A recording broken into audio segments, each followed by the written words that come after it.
সন্তানদেরকে সবাইকে ডাক দিয়া কয়, আয় আয়, মনে হয় আমি আর বেশি দিন বাঁচবো না। কয়, ওই সন্তানের দল, আমি যদি দুনিয়ার থেকে বিদায় নিয়ে যাই, আমার লাশটাকে তোমরা মাটির নিচে দাপন করবা না। সন্তানের আশ্চর্য হয়ে ডাক দিয়া কই, আব্বা জান, আপনার লাশ যদি আমরা দাপন না করি তাহলে কি করব বলেন? আল্লাহর বান্দা সন্তানদেরকে ডাক দিয়ে কয়, সন্তানের দল, আমি যদি দুনিয়ার থেকে বিদায় নিয়ে যাই, আমার লাশটাকে তোমরা আগুনে পুড়িয়ে ফেলবা। আগুনে পুড়িয়ে ফেলার পর আমার লাশটাকে পুড়িয়ে পড়ার পর যে ছাইগুলা হবে, এই ছাইগুলা কিছু বাতাসের সাথে উড়াইয়া দিবা, আর কিছু ছাই তোমরা সাগরের মধ্যে ঢেলে দিবা। কারণ আমি যেই গুনাহ করছি এই গুনাহ নিয়ে আল্লাহর দরবারে দাঁড়াইতে আমার বড় লজ্জা হয়। আমি জীবনেও জান্নাতে যাইতে পারবো না। আল্লাহর বান্দা এইভাবে তাওবা করার পর কিছুদিন পর দুনিয়া থেকে বিদায় নিয়ে চলে গেল। ওরে নবীর উম্মতের দল, সন্তানেরা তার ওসিয়ত মানার জন্য ঠিক তেমনি ভাবে দুনিয়া থেকে বিদায় নিয়ে যখন চিরবিদায় নিয়ে চলে গেল, সন্তানেরা তার লাশটাকে পুড়িয়া ছাই বানায়া ফেলল। ছাই বানায়া ফেলার পর কিছু ছাই উড়াইয়া দিল, আবার কিছু ছাই সাগরের মধ্যে ঢেলে দিল। আল্লাহর বান্দারা যখন এমন কাজটা করলো, বাংলার বান্দা যখন গুনার দিকে চলে যায়, হঠাৎ করে যখন চিন্তা ফিকির চলে আসে, আমি কবরে যাইতে হবে, আল্লাহর দরবারে কি নিয়ে দাঁড়াবো? কিয়ামতের দিন আমার হাত সাক্ষী দিবে, কিয়ামতের দিন আমার পা সাক্ষী দিবে। আল ইয়াউমা নাখতিমু আলা আফওয়াহিহিম ওয়া তুকাল্লিমুনা আইদিহিম ওয়া তাশহাদু আরজুলুহুম বিমা কানু ইয়াকসিবুন। কিয়ামতের দিন হাত সাক্ষী দিবে, পা সাক্ষী দিবে, জবান বন্ধ করে দেওয়া হবে। ওরে নবীর উম্মতের দল, সেই দিন কি হিসাব দিবারে মুমিন? আল্লাহর দরবারে হিসাব দেওয়ার ভয় অন্তরে ঢুকায় নেন, কবরের আযাবের ভয় আল্লাহর বান্দা অন্তরে ঢুকায় নেন। কবরে কি অবস্থা হবে? তিনটা সুয়ালের জবাব আমি দিতে পারবো কিনা? ফুলসিরাতের রাস্তা আমি পার হইতে পারবো কিনা? আমি যদি জাহান্নামী হয়ে মরে যাই, দুনিয়ার মধ্যে থাকতেই জাহান্নামীদের কিছু লক্ষণ দুনিয়ার মধ্যে দেখা যায়। জাহান্নামীরা মৃত্যুর আগে পলাইবার জন্য তৈরি হয়। জাহান্নামীরা মৃত্যুর আগে হাত বাঁকা হয়ে যায়, পা বাঁকা হয়ে যায়। জাহান্নামের আযাব যখন মৃত্যুর আগে আজরাইল চোখের সামনে ধরে নেয়, আল্লাহর বান্দা সহ্য করতে পারে না। ভয়ের সাথে সাথে হাত বাঁকা হয়ে যায়, পা বাঁকা হয়ে যায়। এজন্য আল্লাহর নবী বলেন, আত্তাইবু মিনাজ যামবি কামাল্লা যামলাহু। ওরে বান্দা, যে ব্যক্তি গুনার থেকে ফিরে আসলো, সেই ব্যক্তি এমন হয়ে গেল মনে হয় জিন্দেগিতে সে কোনো গুনাহ করে নাই। আল্লাহর বান্দা চিন্তা ফিকির করে কবরে যাও, আল্লাহর ভয় অন্তরে ঢুকায় নেন। মেশকাত শরীফের কিতাবের মধ্য থেকে একটা ঘটনা শুনাই। আল্লাহর ভয় কেমন ভয়! আল্লাহর ভয় মানুষ কি না করতে পারে মুমিন। বনি ইসরাইলের এক আল্লাহর গোলাম ছিল, জিন্দেগিতে এমন কোন গুনাহ নাই আল্লাহর বান্দা করে নাই। বয়স যাইতে যাইতে যখন বৃদ্ধ বয়স উপনীত হয়, সন্তানদেরকে সবাইকে ডাক দিয়া কয়, আয় আয়, মনে হয় আমি আর বেশি দিন বাঁচবো না। সন্তানদের থেকে চির বিদায়ের ভাষণ দেয়, আর ডাক দিয়া কয়, ওই সন্তানের দল, আমি যদি দুনিয়ার থেকে বিদায় নিয়ে যাই, আমার লাশটাকে তোমরা মাটির নিচে দাপন করবা না। সন্তানের আশ্চর্য হয়ে ডাক দিয়া কই, আব্বা জান, আপনার লাশ যদি আমরা দাফন না করি তাহলে কি করব বলেন? আল্লাহর বান্দা সন্তানদেরকে ডাক দিয়ে কয়, সন্তানের দল, আমি যদি দুনিয়ার থেকে বিদায় নিয়ে যাই, আমার লাশটাকে তোমরা আগুনে পুড়িয়ে ফেলবা।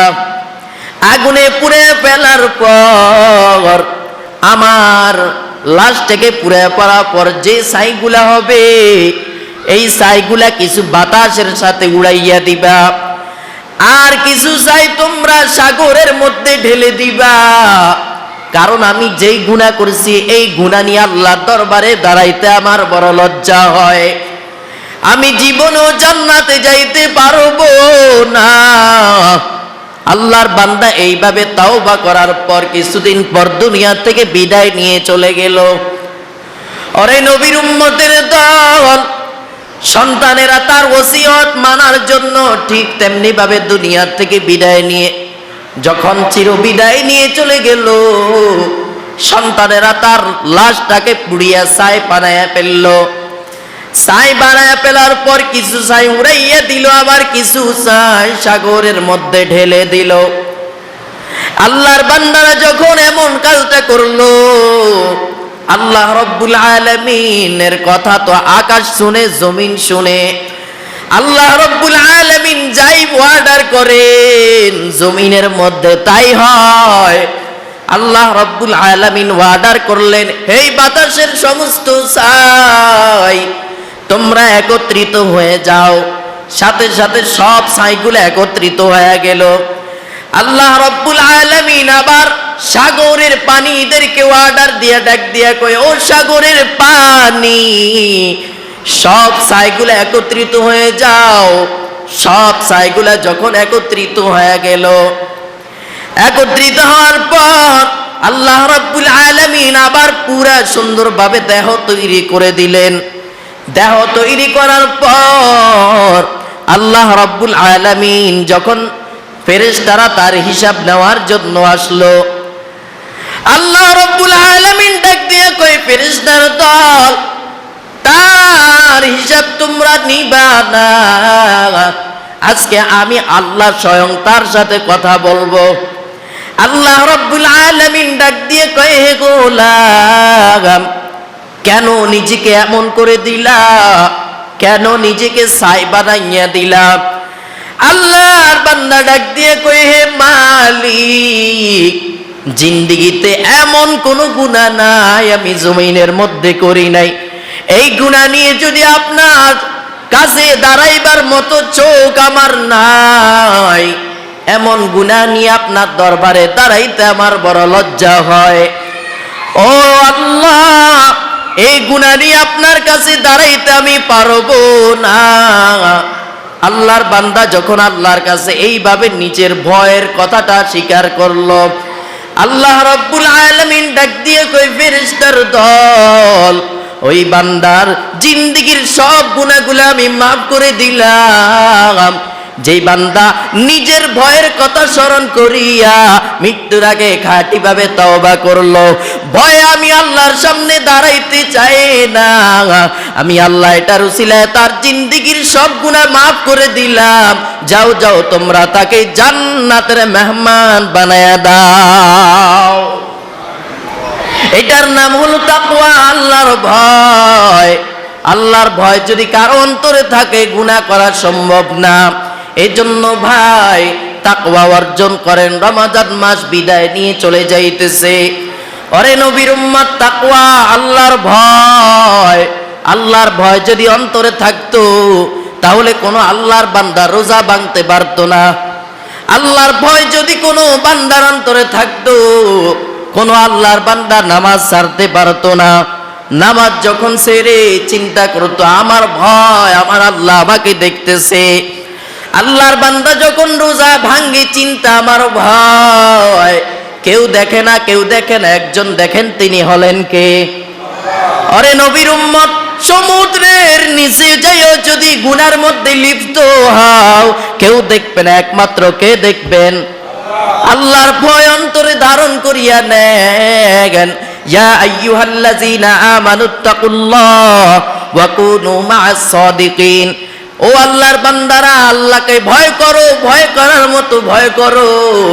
ইয়া আইয়ুহাল্লাযীনা আমানুত্তাকুল্লাহ হাক্কা তুকাতিহি ওয়া লা তামুতুন্না ইল্লা ওয়া আনতুম মুসলিমুন। আল্লাহ বারবার কোরআনের মধ্যে বলেন, আমাকে ভয় কর, আমাকে ভয় কর। আল্লাহর ভয় দরকার আছে না নাই? আল্লাহর ভয় নিয়ে চলার তৌফিক দান করুক, সকলে বলি আমিন। এই যে রমাজান মাস, এমন দামি মাস, গুরুত্ব মাস, কেন যে আমরা গুরুত্ব দেই না? এই যে সুবর্ণ আরেকটা সুযোগ, আরেকটা অফার, নাজাতের 10 দিন। রাসূল বলেন এই 10 দিন কেমন দামি জানো? এই 10 দিনে সাহাবা একরাম বাড়িঘর সব ছেড়ে দিতেন, ছেড়ে একেবারে ইবাদতের মধ্যে মশগুল হয়ে যাইতেন। এই 10 দিন নাজাতের জন্য একটা উসিলা করেন। যে ব্যক্তি এই 10 দিনে ইতিকাফ করবে, রাসূল বলেন তার আমল নামায় 2টা কবুল হজ এবং 2টা উমরা হজের সওয়াব আল্লাহ তার আমল নামায় দান করবে, বলেন সুবহানাল্লাহ। এবং কি রাসূল বলেন যে ব্যক্তি এই শেষ দশকে ইতিকাফ করবে, ঈদের আগের দিন যখন বান্দা বাড়িতে যাবে, বাড়িতে যাওয়ার আগে সন্তান যেমন প্রসব হইলে কোনো গুনাহ থাকে না, আল্লাহ রাব্বুল আলামিন ওই ব্যক্তিকে সেই পরিমাণ মাসুম বানাইয়া বাড়ির দিকে ফিরাইয়া দেন, বলেন সুবহানাল্লাহ। আর সমাজের কোনো মানুষ যদি ইতিকাফ না করে, সমাজের সকল মানুষ গুনাহগার হবে। আর যদি অল্প কয়েকজন ইতিকাফ করে, এর দ্বারা সমাজের প্রত্যেকটা মানুষের হক আদায় হয়ে যাবে। এজন্য ভাই ইতিকাফ করবেন। ইতিকাফ নাজাতের জন্য একটা ব্যবস্থা করা।